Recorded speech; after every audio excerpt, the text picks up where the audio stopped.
Bonjour à toutes et à tous. Hi everyone.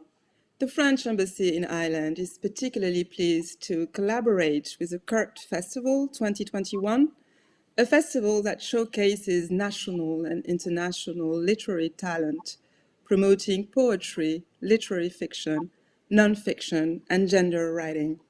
Tonight, I am very honored to present an exceptional panel, Necessary Scenes, which will feature the views of two great writers, Leila Slimani and Mona Eltahawy. We will hear from two of the leading voices in feminism in the Arab world who have chosen to speak openly through their novels about sexuality in conservative cultures and who denounce a patriarchal system that still persists. This debate will be an opportunity to address the concept of intersectionality, which invites us to reflect in a multifaceted way and to grasp the complexity of identities, inequalities, and discrimination.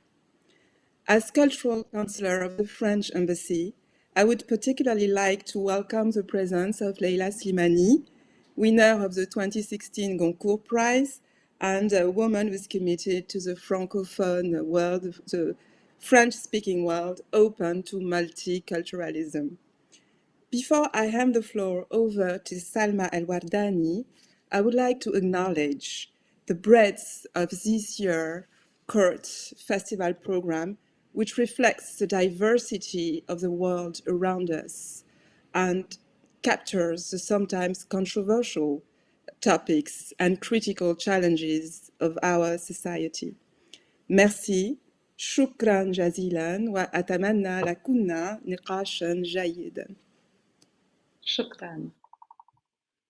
Mariam, thank you so much for that gorgeous introduction. And hello to everyone, and welcome to the Kurt International Festival of Literature. Wherever you're joining us from in the world, it's so great to be here with you and spend the next hour together. At the beginning of any event these days, we are, of course, obligated to mention how devastating it is that we can't all be there in person. I think this has become the new weather chat, or the things that we talk about just to make light of chit chat at the beginning of events. It used to be the weather and the traffic, but now we say things like, it's awful that we're not together. And yes, of course it is. But also the upside of that is more people get to join in from all over. And I get to actually host this event in my woolly slippers, which is no small thing, because normally I would be in heels on a stage. And I have to say, to be in woolly slippers is a delight. So welcome. And I hope you two are comfortable and in some form of woolly comfort, because we just do business from the waist up these days. I hope you're sitting comfortably, because I have two phenomenal women that I want to introduce you to. And over the next hour, I promise you, you're not going to want to miss a single word they have to say. Before I do that, however, let me just do the necessary housekeeping very quickly. My name is Salma El-Wardani.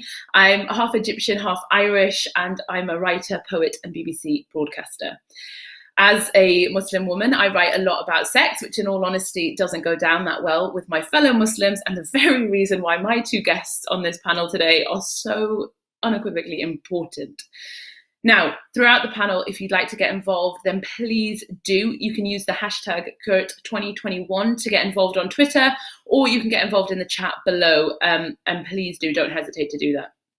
Now, let's get down to business. My two guests are part myth, part magic, and all woman, which is to say they are two women who have fiercely fought for the rights and voices of other women, and they've done it against all the odds, which is exactly what makes them mythical and magical. Let me start by introducing you to Mona Eltahawy. She is an award-winning journalist, writer, speaker, revolutionary, and one of the loudest voices on intersectional feminism. She's the author of the greatly celebrated Headscarves and Hymens, Why the Middle East Needs a Sexual Revolution, and most recently, The 7 Necessary Sins for Women and Girls. She's honest and brave, and she is the reason that so many women like myself even have the ability to speak up and out. Mona Eltahawy, welcome to the Kurt International Festival of Literature. Thank you so much, Salma. It's great to be with you. Now, the other half of this conversation is, of course, Leila Slimani, another award-winning writer. She is the best-selling author of Adele, Lullaby, which, by the way, has one of the greatest prologues ever written in literature, and Sex and Lies. She's won numerous awards, including the highest literary award in France, has been ranked as the second most influential French person in the world, and in a twist that I never saw coming or knew about, she's a French diplomat. Her work has placed the most beautiful and brilliant spotlight on the sexual lives of women, specifically Moroccan Muslim women, and you cannot hold any conversation about feminism in the Arab world without recognizing the hugely instrumental role she's played in it. Leila Slimani, welcome to Kurtz. Thank you very much. Thank you. Now, some people like to warm up with questions and just kind of gently ease into these panels, but I think that these panels are so important that we don't really have time for the warm-up questions. So I'm going to dive straight in. Leila, you have an entire book about sex, and you've dedicated a whole chapter to lust in your book. The sexual lives of women are integral to both of your work. And Leila, I wanted to start with you by asking, what's your response to people who argue that feminism has bigger fronts to fight on right now before we can even get to talking about sex? I would say that the first thing for a woman, if she wants to be free, if she wants to be emancipated, is to own her own body. And I think that a lot of people, especially in the West, don't understand that in our countries, and for example in Morocco, we don't own our own body. We are not citizen when you don't own, you can't be a real citizen when you don't own your own body. Because in Morocco, sexual intercourse when you're not married are forbidden. Abortion is forbidden. Homosexuality is forbidden. So in a way, your body belongs to the state. Your body belongs to your father, to your brother. Everyone has the right to say something about your body, what you should do with it, and why you shouldn't do this thing with your body. So of course, how can you feel like someone who is respected, who has a dignity, when you don't even have the right to own your flesh, your own flesh? And in the same times, you are always attacked and you are always harassed, and you feel your body but as a burden. When you are outside, people look at you, people make comments about what you're wearing, about your breast, about your ass, and they have the right to treat your body like just an object. So I think that if people think that there isn't a link between feminism and sex, they haven't understand anything about what it is to be a woman in the Arab world.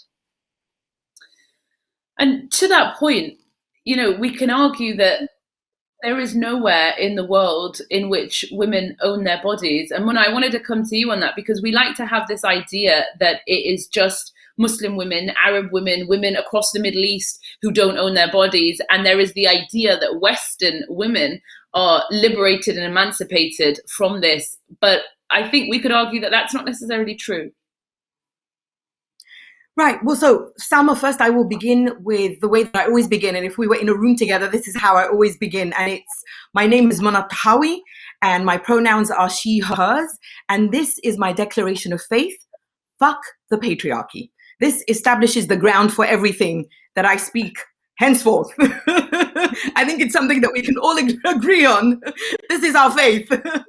So yes, my first book, I'm nodding to everything that Leila is saying, because my first book was about patriarchy in the Middle East and North Africa. Some people now refer to it as Southwest Asia and North Africa. And that's what Headscarves and Hymens, Why the Middle East Needs a Sexual Revolution was about. And I wrote it right after the revolutions that began with this one man in Tunisia who set himself on fire in 2010, Mohammed Bouazizi, of course. And the whole point of my first book was that if it was a man who began these revolutions, it will be women who will complete these revolutions in our region. Now, I wrote The 7 Necessary Sins, my second book, because I wanted to take patriarchy global, because I wanted to take that fuck the patriarchy to the entire world, especially to address that point that you're talking about, Salma, which is nowhere in the world do women or queer people truly and fully own their bodies. Now, the core of the sexual revolution is that declaration, I own my body. And I'm thinking of the United States, of which I'm a citizen. I'm Egyptian American. And there are only 4 states in the United States of America, the wealthiest, most powerful country in the entire fucking world, in which so-called child marriage is not allowed. Only 4 states ban child marriage, which is something I wrote about in my first book as a problem in the region. This is child rape. It's not child marriage, you know.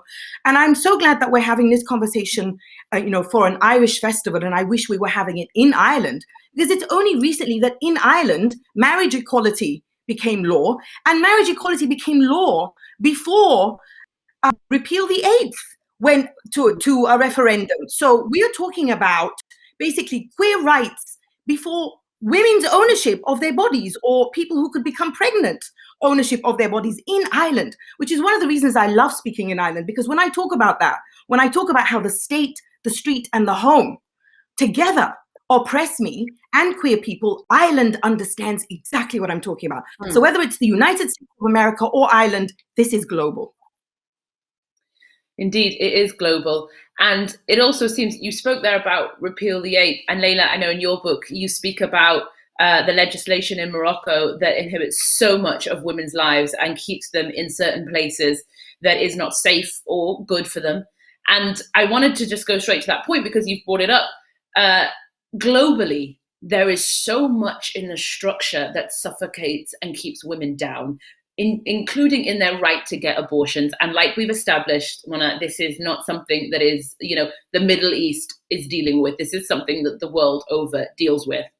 And I wanted to ask you, Mona, this question, because I myself have found myself frustrated, especially over the last weeks in the UK when we have seen what's been happening and the protests that have been happening around the UK. I have found myself so frustrated with the legislation that surrounds women. And how do we successfully fight the patriarchy as women whilst the legislation is still stacked against us? Because the truth is, not every single woman is a lawmaker or works in policy or is in government or wants to be in those places that allows for more power to change legislation. How do we continue that fight in a system that is suffocating and killing women every single day? This is one of my favorite quotes is by the American feminist Judith Herman, and I quote her in The 7 Necessary Sins. And she says, the legal system is designed to protect men from the superior power of the state, but not to protect women and children from the superior power of men.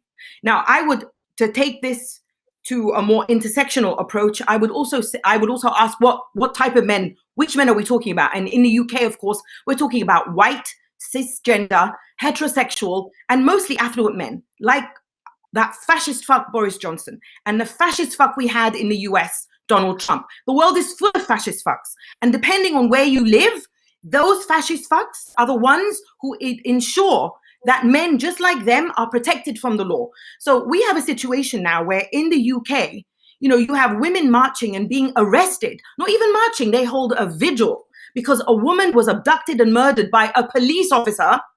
This is a reminder that the police do not protect us. The police are protected from the state. The police enact violence on behalf of the state, but the police do not protect us. And for daring to hold a vigil for this woman, themselves were arrested. So yes, the system is absolutely stacked up against us. And this is why, Salma, I'm often accused of going too far, because I insist that feminism terrify patriarchy. I insist that we ask questions like, how many rapists must we kill before men stop raping women? And I do not mean the death penalty, because the death penalty is the state basically monopolizing violence. I mean us. I mean us as women and queer people. How many rapists must we kill? Truly.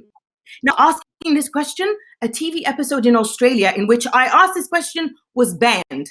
And in that country, Australia, a supposed democracy, the Attorney General himself, the man who sits on top of the law, the Attorney General himself has been accused of rape. So this is how we begin, Salma. We begin by telling patriarchy, I am not here to play nice. Fuck you. How many rapists must I kill until you sit down and talk to me about this? Because clearly the law is not working. Leila, I'm going to shoot over to you. You asked me before the difference between the West and between North Africa and other Arab countries. And One of the big differences is legislation. You know, when I was a teenager in Morocco, I was afraid all the time when I was going out with my friend just to get arrested because I was with a man in a car or in a place or in a house. And I was so afraid of getting pregnant because I knew that it was impossible for me to get an abortion. So when I arrived in France, my first feeling and my first reaction was a reaction of feeling free, finally free, because I had the right to abort, I had the right to have sexual intercourse with people. And it took me a lot of time to acknowledge that it was not as perfect as I thought, and that the situation in France for many women was, of course, very difficult. And what is happening now with the Me Too movement and what is happening in France, I don't know if you know about that, but the fact that many powerful men, white powerful men, are accused of rape, and that we discover so many things about people we used to worship and to love, people who were really sacred, you know. So I think it's very important. But for Morocco, for instance, I decided when I think that the right for abortion is the most important right now, because Gisèle Halimi, who was a very famous lawyer in France, she said it's an iceberg law. You see just the top, but the thing is that when women have the right to abort, a lot of things come with this. You have the property of your body, and you have a different view of your own sexuality and the way you will raise your children. So I think it's the most important. So I decided to publish in Morocco a manifesto where I declared that I was an outlaw, and that I got an abortion, that I had sexual intercourse with men and I was not married, and that I was a homosexual. And I said, okay, if you want to come and arrest me, come arrest me. Of course, I know that because I am also, even if I'm not a white, powerful man, I am an Arabic powerful woman. And I want to use that. I'm not ashamed of using also my power to make things move and change.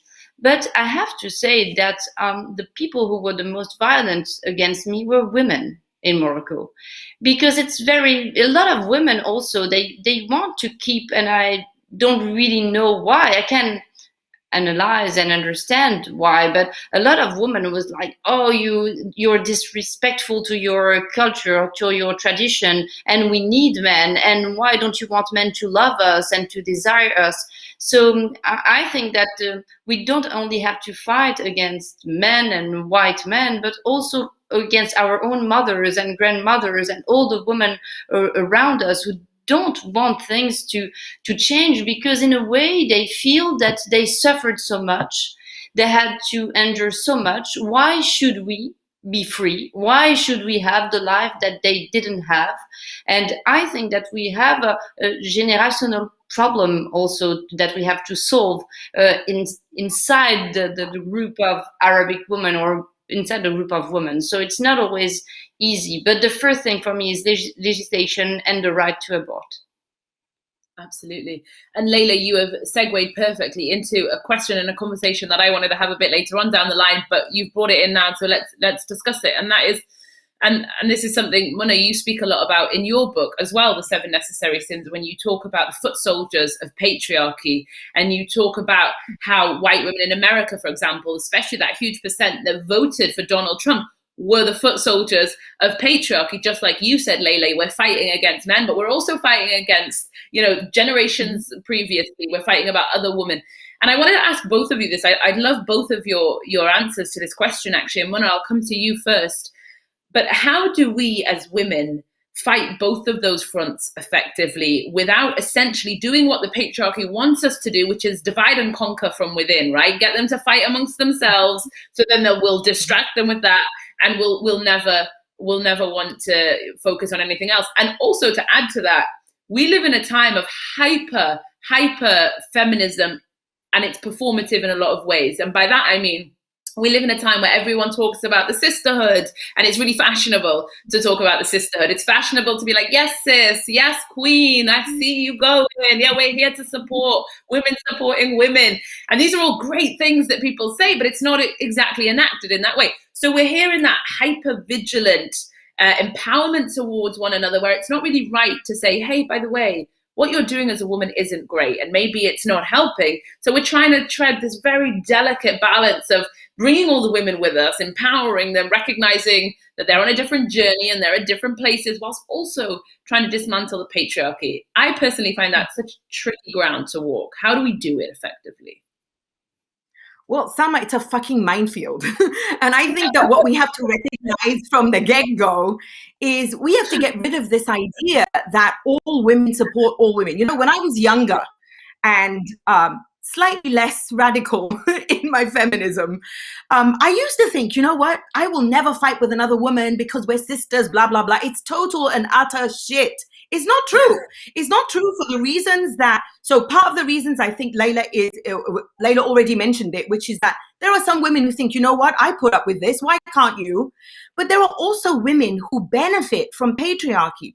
And this is why I call them foot soldiers of the patriarchy, because it's really important to, first of all, ask what is patriarchy? And, you know, some people think that patriarchy is a man. You know, some people ask me, you know, who is this patriarchy? Tell me what patriarchy is. They think that it's a man who lives in 10 Downing Street or the White House or whatever. And if we just got rid of this one white man, it would all be over. I wish, you know. Patriarchy is much more insidious than that. Patriarchy is like an octopus, and the head of the octopus is patriarchy, and each one of the tentacles is a form of oppression that helps to undergird that patriarchy, you know?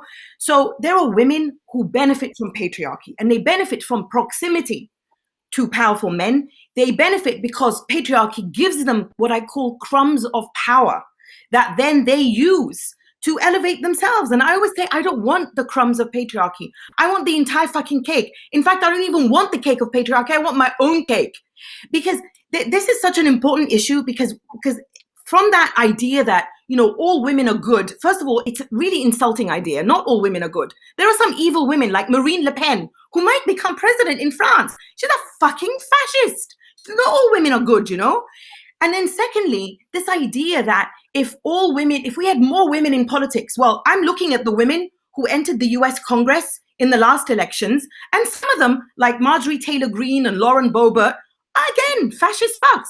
So this idea that all women are good and all men are bad is ridiculous and has to be retired. We have to talk about patriarchy. We have to talk about structural, systemic injustices, and understand that not every woman is my sister, and understand that there are some women who benefit from patriarchy. This, I think, is really important, because I get shit from women too.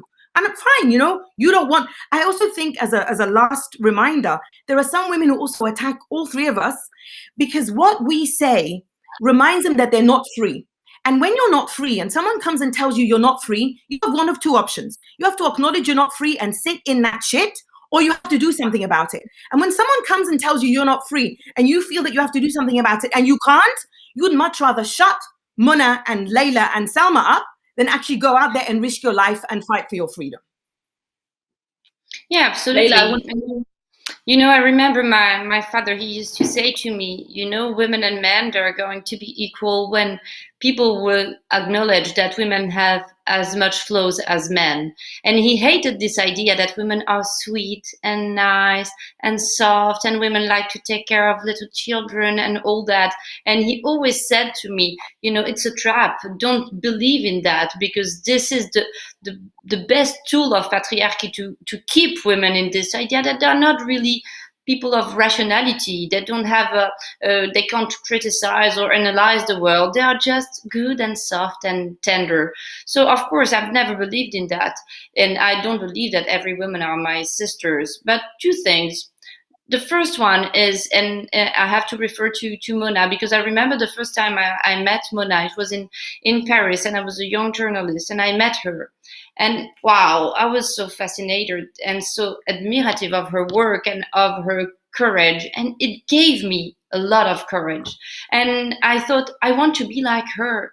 I want to do the same thing. So it's possible. She gave me the possibility to become who I am today. And I think that even if every woman are not our sisters, what is very important is to be able to admire a woman who succeeds and to admire a woman who has everything. The problem is also that when we are little girls, everyone tells us, oh, you girls, they don't get along, they are always jealous, and you will never have a real friend as a woman because women, they are bad to each other. And they put us this idea in our head. And this is patriarchy, because they want us to believe that we are alone and that we can't count on anyone and that we are full of jealousy. And so I think that it's something that's a kind of empowerment when you get this ability just to admire and stop feeling any jealousy or feeling that when a woman more beautiful than yourself is entering in a room, she's going to get my husband and get my life and she's going to take things from me. I think this kind of confidence when you are with other women is very important. And the other thing, and it's also a question maybe that I can ask to Mona and even to you, Selma, is that every woman are not my sisters, but some men are they my brothers? Or can we consider that some men are with us, that they are real feminists? I consider that my father was. But sometimes I'm annoyed with this idea of, the good guys, the good guys who are feminists and nice to you. And at the same time, you want to like them and you want to be nice to them. And sometimes you're annoyed just by the fact that they are like, okay, but I'm not like them, I'm a good guy. What do we do with good guys? That's my question. Like people who are not racist, like the book of Brit Bennett, what can I do with good white men? You have white men who say, I'm not racist and I respect black people, etc., etc. But the thing is that racism is here in front of you. So what do you do with this? Yeah, I think it's a great question, Leila. And I think, and when I published my essay, Why Do They Hate Us, in 2012, that became Headscarves and Hymens, I got so much shit for that essay. And one of the worst and most ignorant comments I would get, I got so many open letters, right? And I don't mind when people disagree with me, I've had my say whatever. But I do mind ignorance. And I got so many ignorant open letters that would say things like, but Mona, my dad doesn't hate me. And I'm like, it's not about your fucking dad. It's about the structure. So at home, your dad doesn't hate you. Great. I'm so happy for you.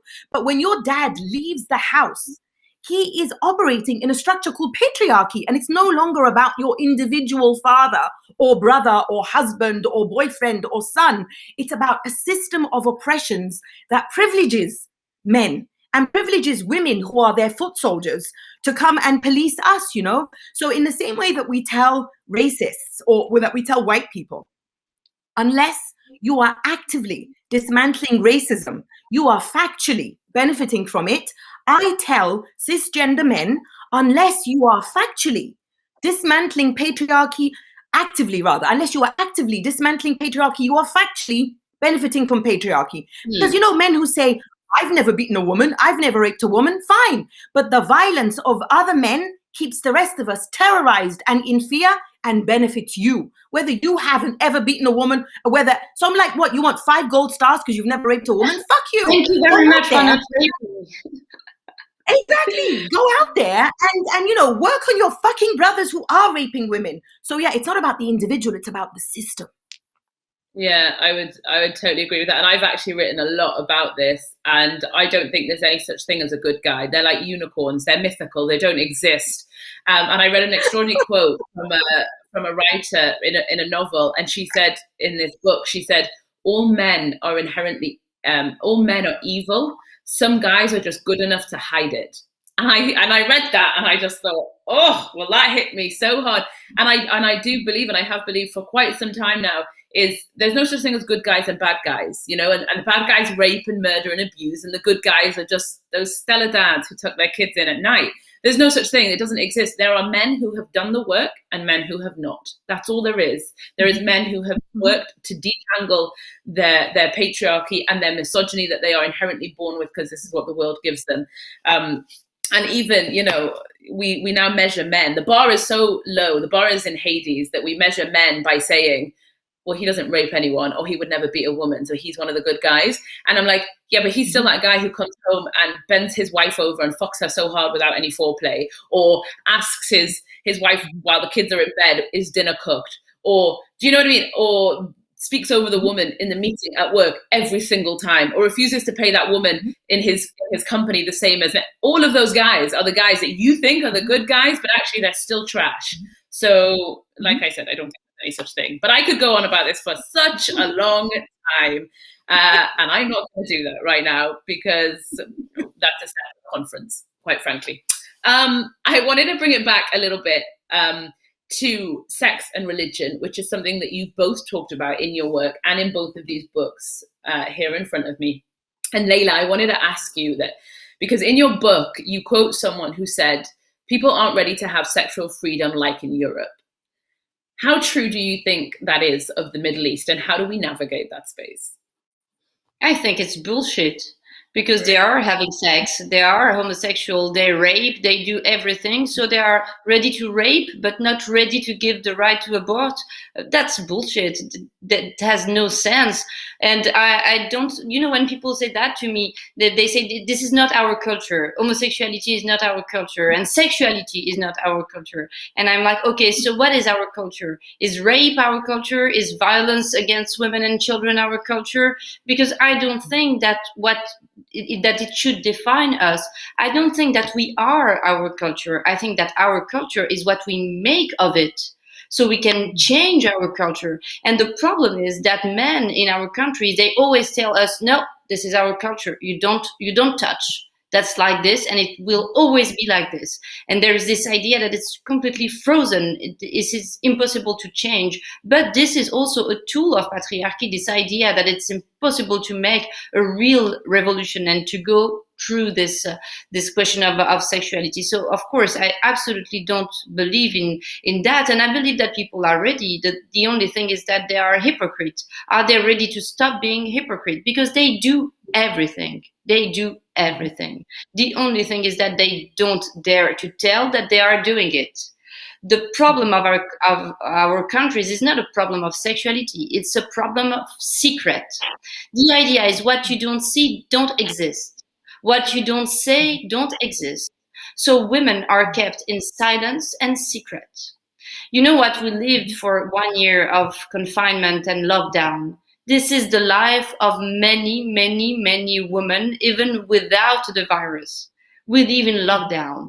We live in our house, and no one sees what we do, and no one cares about the fact that we do everything, laundry and cooking and children and everything.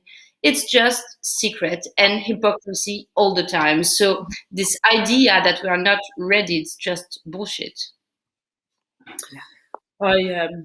I can get behind that, absolutely. And Mona, I wanted to come to you, and I wanted to speak about anger for a second, because we are, not even halfway into this panel, and I'm already furious. I'm furious every day.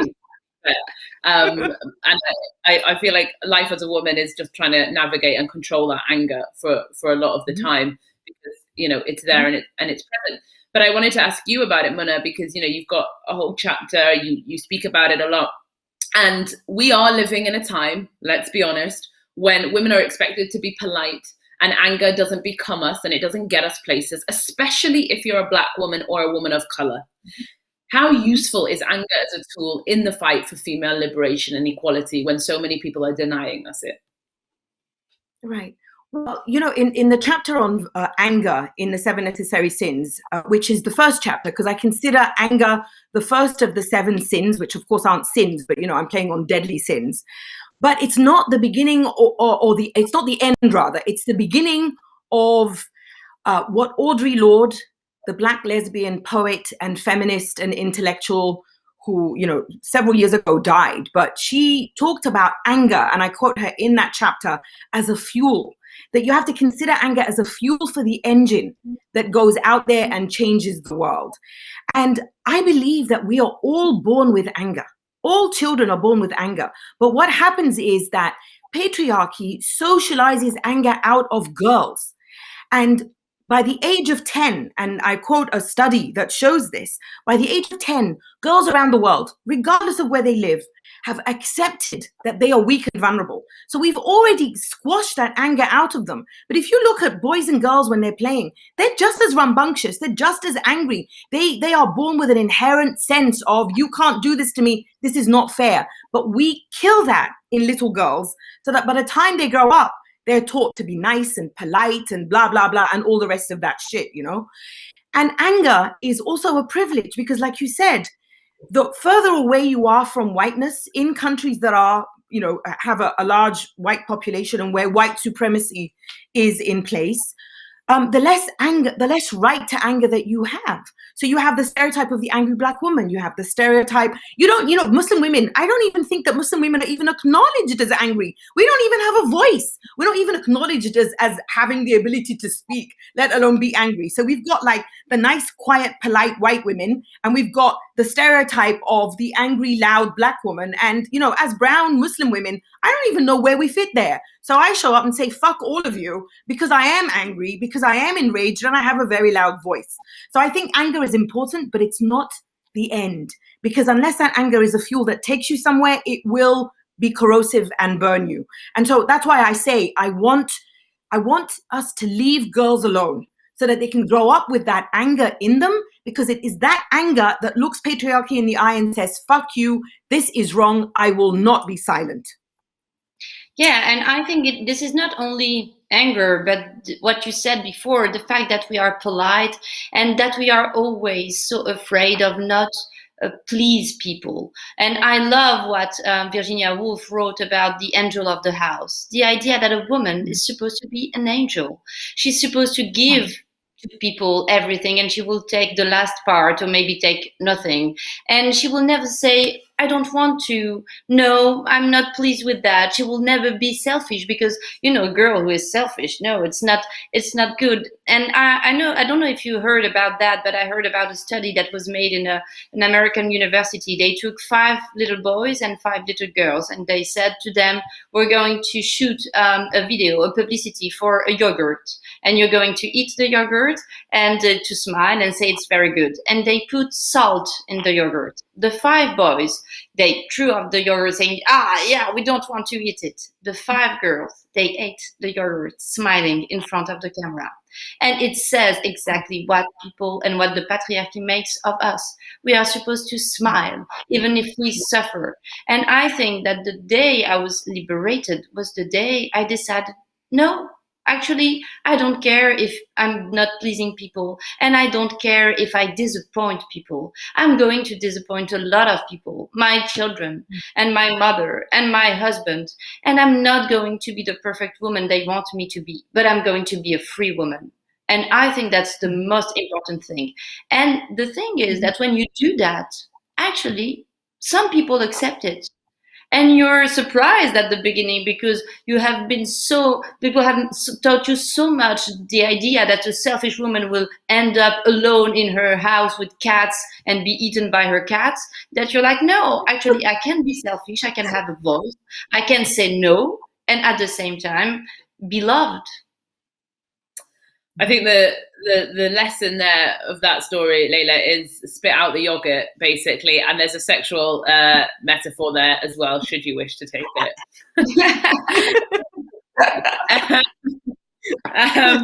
I wanted to talk about money and finances and capitalism and wealth, because I think we can't have conversations about feminism and female liberation without having this conversation. And Leila, I know you talk about it a lot in your book. You talk a lot about Morocco and the state of affairs with prostitution and how women are getting money, and to do so a lot of the times that is prostitution, whether it's for vegetables or to find money for an abortion. It's, you know, you talk about that a lot, and you say as well, there's a quote here that I love. You said, sexual deprivation, as we shall see, amounts to a capitalist system like no other. And I wanted to start with you, Leila, and I wanted to ask you this, is that how do we navigate feminism when capitalism infiltrates it? And that is the truth. But then on the other side of the equation, we have the narrative that actually the most radical thing that you can do as a woman is be financially independent and not rely on anyone else, whether that be the state or your family or your husband or whatever it be, for your money. Financial wealth and independence for women is so, so important. If you listen to any music from the women in rap these days, they will tell you exactly that as well. It's all about gaining monetary freedom and monetary wealth. But how do we navigate our feminism in a capitalist system which is seeking to subvert it all of the time? The first thing, for example, for a country like Morocco about sexuality and the capitalist system with the sexuality, I think that we have to fight for transparency. We have to fight for the end of hypocrisy. Because in Morocco, if you have a big house, if you have money, if you have a car, you can have a sexuality exactly like in London or Paris or anywhere. You can travel. You can have an abortion in Switzerland or Spain if you need to. You can give money to prostitutes. You can be a homosexual. You can do whatever you want. You can even sleep with little children.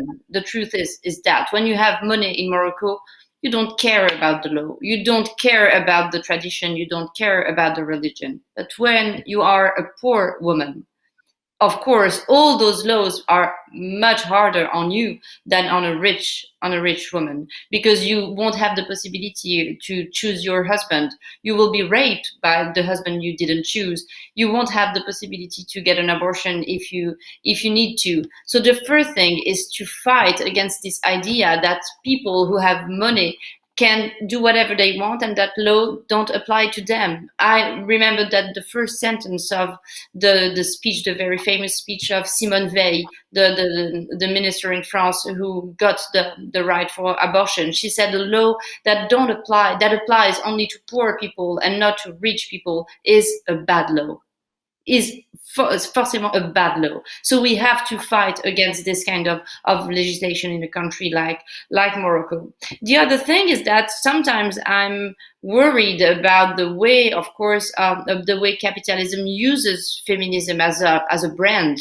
You know, I think that we call that now feminist washing. No, I think it's like that. All the T-shirts with like feminist, I'm a feminist, blah, blah, blah. I'm fed up with that. And I'm fed up with all the things about powerful women. The books for children. I'm going to tell you about these powerful women, because I think that we have to teach them not only about individual but about structure. And the fact that, okay, it's great to be powerful as an individual, but we need to be powerful as women in general.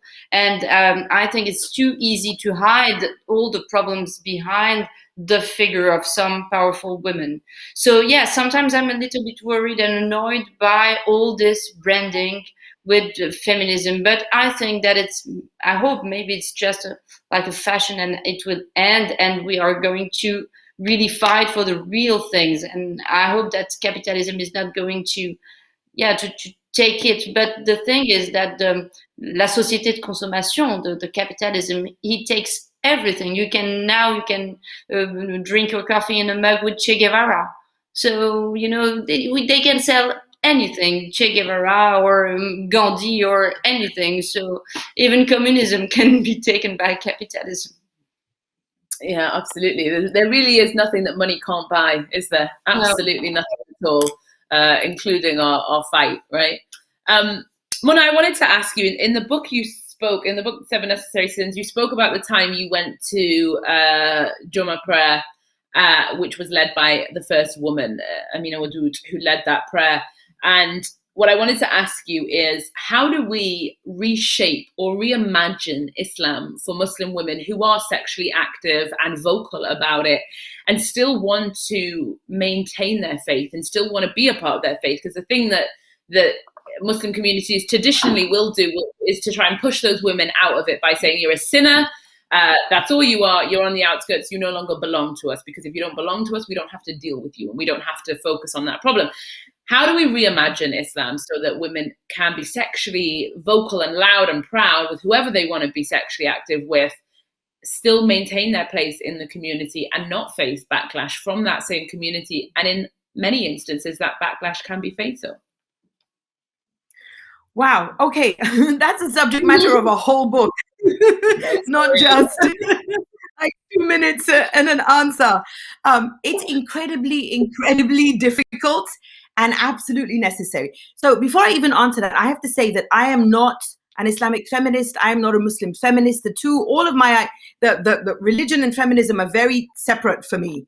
And I quote Amina Wadud because I'm glad that her work is there. I'm glad that she broke with tradition and led that first Friday prayer led by a woman. She was the imam for men and women. I'm glad for all of that, because that is necessary and absolute, and we're talking in Ireland where, it's a majority Catholic country where women are still not ordained as priests. So this is an issue. And for Jewish people, not all denominations of Judaism, so this is, again, a global thing. But when it comes to sex, so when I went to that Friday prayer by Amina Wadud in 2005, I also have to add that I wrote in my book that I prayed behind Amina Wadud without a headscarf and on my period. And I did this intentionally because when I say that, and I remember I mentioned this in Paris once, and this fellow Muslim man got up and he said, because this goes to answer your question, Salma. This man got up, a Muslim man, and he said to me, "Sister, you hurt me deeply when you said you prayed on your period." And I'm like, what the actual fuck are you going on about? First of all, what the fuck business is it of yours? What comes out from in between my legs, and when I choose to pray and when I don't? And how is this hurting you? In what planet does it hurt you that I prayed when I was on my period? So this goes to answer your question, because it is these men who are the gatekeepers of morality. The men who are the gatekeepers of goodness and purity, who tell us when we're pure and when we're impure, who recruit foot soldiers of the patriarchy. In the case of the Muslim community, the aunties who go around and tell you that, I can see a hair coming out if you choose to pray with your headscarf on. In the case of Ireland, the nuns who stole babies from the fallen women in the mother and baby homes. This is a long and ugly tradition. So what my response to women who want to say, I will continue to have sex and I want to continue identifying as a Muslim, is do it. And yes, of course you will face repercussions. I spoke once in a school in England where I told the students, they were like 15-year-old girls, about, praying on my period when Amina Wadud led us in prayer. And the brother of one of the sisters found me on Twitter and said, "What are you teaching my sister?" And this is why it's so important to say it, He was like, "You whore. It's like telling a woman that you can pray next to someone who is shitting." I was like, hold on. You're comparing menstruation to someone.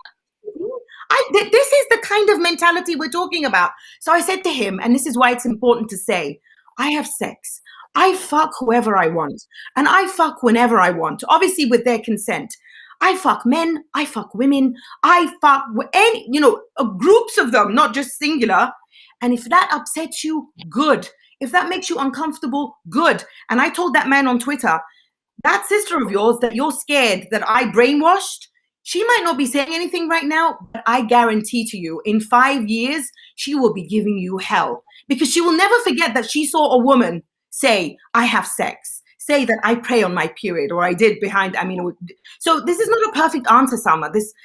There is no perfect answer to this, because there will always be those gatekeepers who say, sister, you hurt me deeply. But I don't give a fuck that I hurt you deeply. You know what hurts me deeply? The women and the girls and the queer people who were killed by men like him, because they're considered impure and they're considered bad and they're considered fallen. And Ireland has the Irish audiences know exactly what I'm talking about, because they are gatekeepers and they are foot soldiers. And you need people to say, I am having sex and you have to deal with it. End of story. Yeah, absolutely. And I want to stay with that idea and that theme of religion and sex, because Leila, you talk about this so much in your book, and you mentioned that Islam initially encouraged sexuality and pleasure, but we are so far from there now. We are miles and years and decades away from that place. How do you think we can get back to that place? I think that we have to figure out that we are not only Muslim people or religious people, we are also citizens. We have a history, we have political institutions. So when I say in my book that in some period of time Islam didn't have a problem with sexuality, it was also because of it was a time of history with different institutions and different views on culture, on poetry, with very famous also women who were poets too and scientists, etc. So I don't know if we should want to go back to this period, but I completely agree with Mona with the idea that if you want to be a Muslim and a feminist, just do it. Just do it and just embrace your spirituality without feeling guilty, without having the feeling that what you are doing is wrong, because you have also to be aware of the fact that religion has been wrong towards you and towards all women for centuries. I think that all religion, all monotheism have a big problem with my vagina. Even Christianism, the idea that Mary was a virgin, my God, she was a virgin and she gave birth to Christ. So even this idea, the idea that the only woman who is very important and who is pure in the religion is a woman who didn't have sex, but at the same time she's a mother. That's the perfection for patriarchy. It's a mother and she's sweet and she's nice and she's a virgin. So I think that we should feel, not guilty, and we should have also this anger against religion, even if we want to embrace spirituality, but to say, okay, for centuries we accepted terrible things and we accepted to wear veil and to be beaten and to be shut up.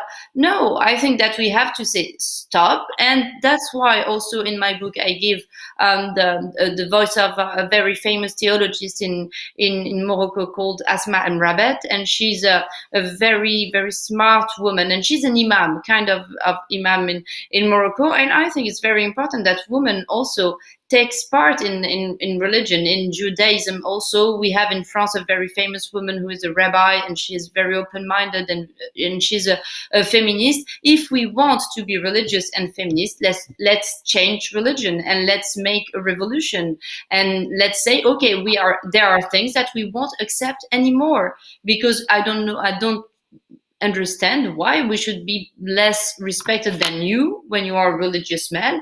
Let me have my own religion and give me my place. Give me my place in the religion. And to be fair, when we talk about religious men, from priests to imams to rabbis, Exactly. they've all been fucking for decades. The religious men have been fucking, no problem. So why can't women who are religious do it as well? I wanted to take the conversation back to men, which is what you mentioned earlier, Leila, when you spoke about, there are some good guys, and we talk about the concept of what a good guy is. And I wanted to ask, and I'll start with you, Leila, but I'll come to you, Mona, afterwards, is do we need to include men in our fight for equality, and what place do they have? And I ask that with the knowledge that, well, if we want to bring along everyone, we have to bring along everyone, and we can't exclude men because they need to be instrumental in our fight. And then also in the back of my mind is my mother's voice, who always said, can a man really be a feminist? Because what does he know about bleeding every month? Or what does he really know about feeling the slights and the pains of women? So how feminist can a man really be? And my mum genuinely does not think a man can be a true feminist. He can support, but whether he can be a true feminist. So I wanted to ask you, Leila, where's their place in all of this, and do we need them? That's a question I ask myself all the time. First of all, because I'm a mother, and I'm a mother of a son. And I want my son to understand what it is to be a feminist, because I want my son to change the world, and I want him to live in a different world from the world I lived in. He has a sister, and I want him to fight also for his sister, not to fight for her and to defend her, because I think she will defend herself very well, but to be on her side. And I want him also, because you were speaking, Mona, before of the fact that men benefits from patriarchal. And I think that what is important when you raise a son is to explain to him that he can benefit from feminism, and that the idea that feminism should win is maybe something good for him. And I believe that my son will believe in that. He will believe that in a world where feminism is important, where there is equality, is a better world for him. And that the relationship he will have with his wife, his friends, his sister, and maybe his daughter, that those relationships are going to be better than the relationship I had with my father, my brothers, etc. So I think, yes, that we need to include men because of that. And there's also another thing. I was very interested in France by a book published by a woman. She's a lesbian, and she wrote a book about the fact that we should erase men from our lives. We should stop reading books written by men, stop watching movies made by men, etc., etc. And I found it, disturbing and amusing at the same time. But I was like, okay, if we want to erase men, how can we do? Because even if you go in the streets, the buildings are made by men, and the squares in Paris and the statues are made by men. So we should destroy the world if we want to erase, the presence of men. But the thing is that she's a lesbian and I'm not a lesbian, and I have desire for men. I need them. And sometimes it annoys me, the fact that I need men, that I want them, that I find them handsome, and I want to have sex with them, because I feel like, okay, I'm going to betray the cause and I'm going on their side, on the sides of men. But I think that I should stop thinking like that. I have the right to have this desire. And when I was a child, in Rabat, in Morocco, in all the cafes, there were only men everywhere. Women were not in the public spaces. And what I wanted when I was a kid, I wanted to be with them. I wanted to sit with them. And I think that I became a feminist not because I hate men, but because I want to live with them. I want to be with them in the world. And I have a sort of ideal of mixity. I don't have a hatred against men, even if I'm very angry sometimes.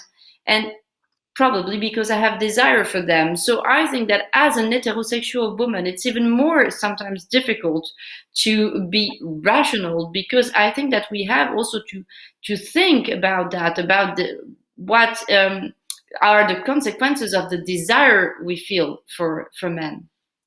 I think that that really resonates with me. One of my greatest disappointments in life is that I'm straight.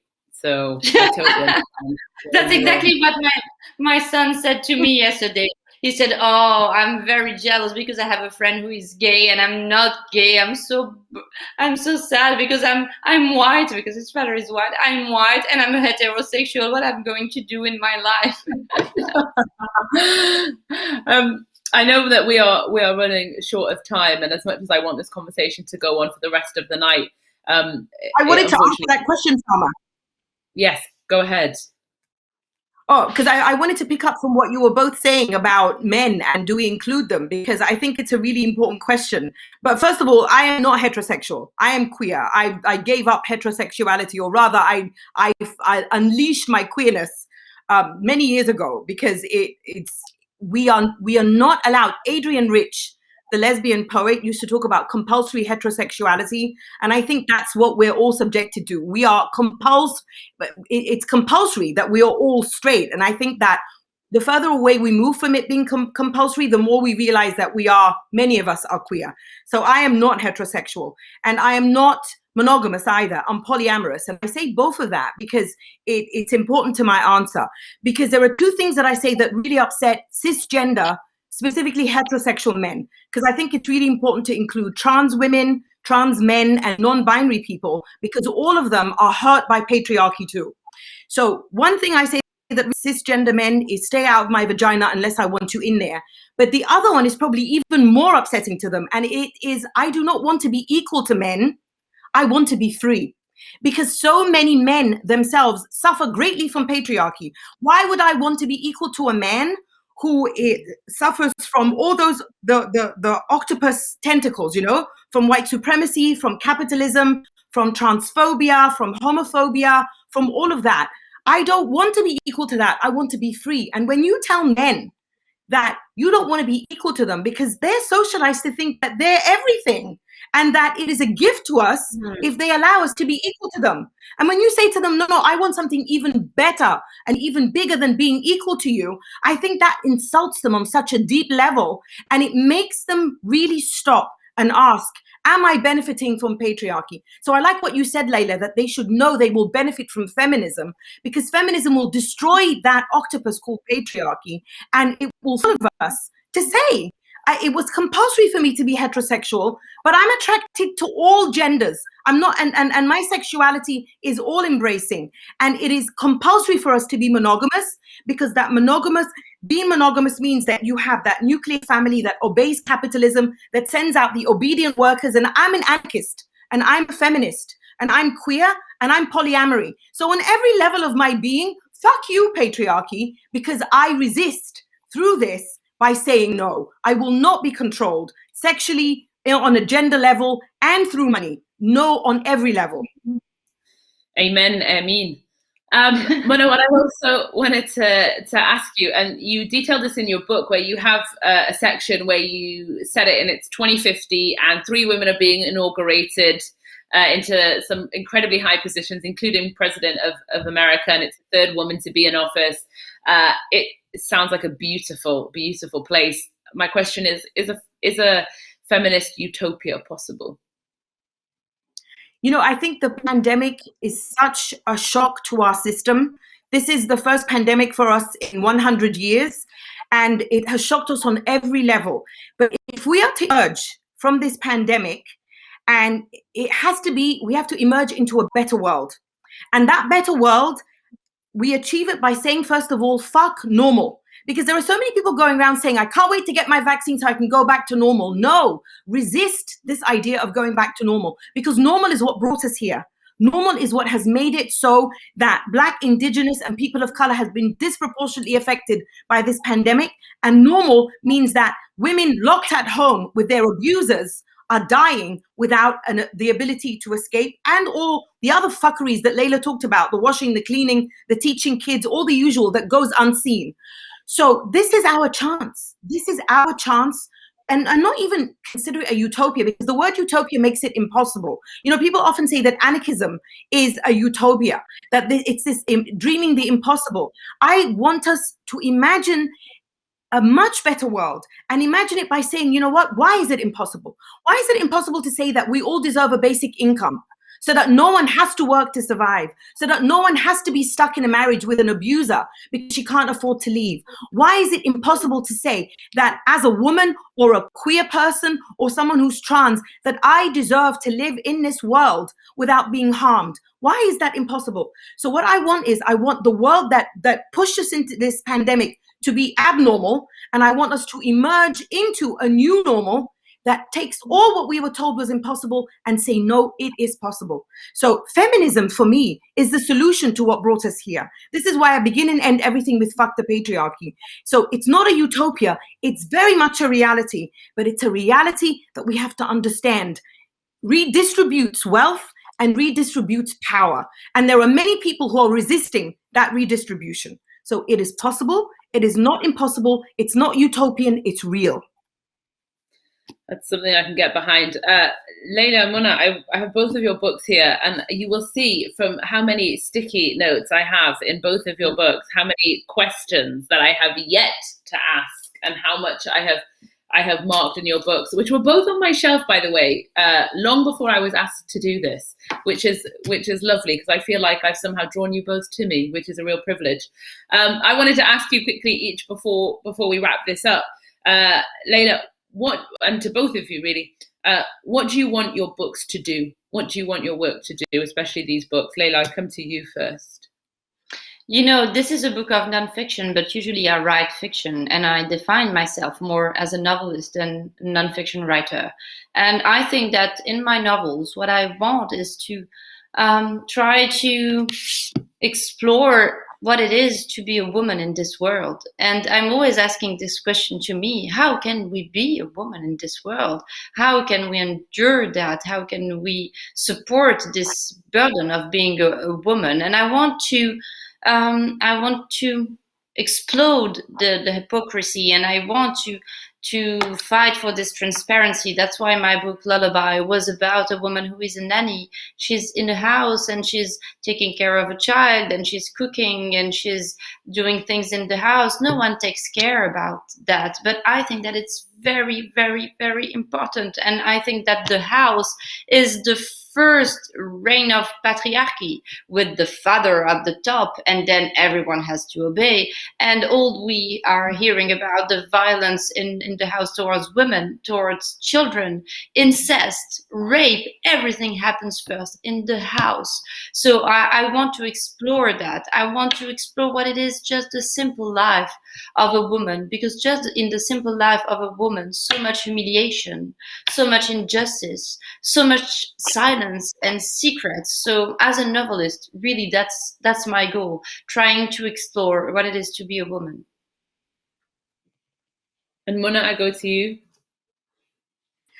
So, I say very early on in the book, Salma, that the 7 necessary sins for women and girls is not a roadmap to peace with the patriarchy. Because I want nothing resembling peace with patriarchy. What I want people to consider my book as a Molotov cocktail that you throw into the belly of patriarchy. Just fling it at them. Just set it on fire. Just say, fuck peace with patriarchy. This is not a bandage, or a band-aid. Because, I think it's like we give girls and women and queer people generally just ways to survive, because that's what it is. It's ways to survive the violence of cis men, ways to survive the violence of patriarchy. And I'm done. I'm done with, I don't want to be protected. I don't want the police to protect me because they don't protect us anyway. I don't want protection because protection is conditional. I want to be free. I want to be free of patriarchy, and I want to be free of its crimes. So I want people to consider my book, which is in the US and Canada, it was bright red because my hair used to be bright red. In Ireland and the UK, it's a different cover. But I want people to consider my book a Molotov cocktail that they throw into the belly of patriarchy as they yell, fuck the patriarchy. That's it. That sounds, both of your missions and aims are ones that I absolutely standing shoulder to shoulder with you on. Thank you so much, Mona, Leila. You have been extraordinary, as you always have been, and as I have no doubt you always will be. Thank you for taking the time. Just to let everyone know who's been tuned in today, that people can buy both of your books online from our dedicated festival bookseller, Charlie Bryan's Special Kurt section. People should also check out other events online. You can go to www.kurt.ie. And if people did enjoy the event, please consider making a donation to the festival at www.kurt.ie/support us. And thank you so much to everyone who's tuned in and who's been here. And thank you to both of you. Fuck the patriarchy, indeed. Thank you.